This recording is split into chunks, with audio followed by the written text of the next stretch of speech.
सुनि कटु बचन गयो उठि साधु, तेहि ते यही पर भाय अपराधु। ऐसे कड़ुए वचन सुन करके वो साधु चुपचाप उठ करके दुखी होकर चला गया। साधु था, कोई उपाधु होता तो वो भी गाली देता, झगड़ जाता, पर झगड़ना उचित नहीं है। कहीं आपका कोई अपमान करे, कोई अनुचित बोल दे, नहीं झगड़ना, चुपचाप वहाँ से खिसक लेना, समय पार कर लेना। वो अपमान तुम्हारे भीतर सोई हुई शक्ति को जागृत करेगा और अपमान करने वाले से सैकड़ों गुना तुम आगे विकास करके उसके ऊपर खड़े हो जाओगे जाकर के। उसको सह लेना। अपमान भी तुम्हारे अंदर पंप मार देता है, जंप मार देता है, और अपमान भूकंप पैदा कर देता है। इसलिए सम्मान से ज्यादा अच्छा अपमान होता है। जब आदमी का अपमान होता है तब वो करने के लिए कुछ ठान लेता है, और जब करना शुरू करता है तो अपमान करने वाले भी शर्मिंदा होने लग जाते हैं कि ये आदमी क्या था, मैंने समझा नहीं इसको। इसलिए कभी अपमान से आप घबराना मत। मैं पहली बार गुजरात गया तो एक आदमी ने 1 रुपया हमारी तरफ फेंका, ले लो दान ले जाओ। उसने समझा ये भिखमंगा है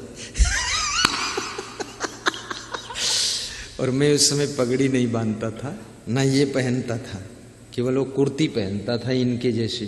खड़े हो जाए ऐसी कुर्ती। मालूम पड़ा कोई लड़का खड़ा है, भिखारी नहीं कह रहा पर मुझे ज्ञान तो बचपन से था, और मैं बचपन से बात करने में होशियार था, गम बहुत खा लेता था। लेकिन मैं वो 1 रुपये को प्रेम से उठाकर अपने थैले में रख लिया। हमने कहा चलो ठीक है। किसी को दान दे रहे हो, फेंक रहे हो। 1 रुपये का सवाल नहीं है, 1 लाख का सवाल नहीं, 1 करोड़ का सवाल नहीं है, लेकिन इस तरह से फेंक कर तुम जो दे रहे हो, ये फेंकना ही अपमान का सूचक है। क्यों फेंका तुमने? लेकिन हमने प्रेम से उठा लिया और मुस्कुरा दिया। हमने कहा एक दिन इसी धरती पर मैं आकर के तुम ही लोग मेरा सम्मान करोगे। लौट के आए, हाँ तैयारी किया। क्या तैयारी? कोई तलवार और बंदूक थोड़े तैयार किया।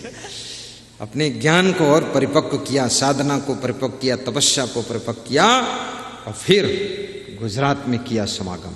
तो जिन लोगों ने अपमान किया था उन्होंने बग्घी पे बिठा के हमको और टाप पर खड़ा किया।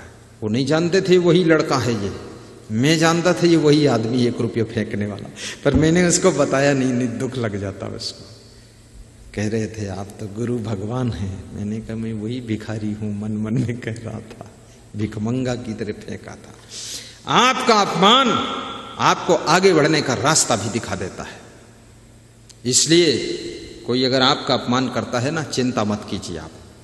और यदि आपका सम्मान करता है तो भी सावधान रहिए, क्योंकि जिन गुणों के कारण आपका सम्मान हो रहा, जिस योग्यता के कारण सम्मान हो रहा, जिस आपकी क्षमता के कारण सम्मान हो रहा, जिन आपकी कलाओं के कारण सम्मान हो रहा है, उन कलाओं को कृपया खोने मत दीजिए, गुणों को खोने मत दीजिए। उन क्षमताओं का सही उपयोग करते रहिए, अन्यथा सम्मान भी खत्म हो सकता है और पुनः अपमान हो सकता है।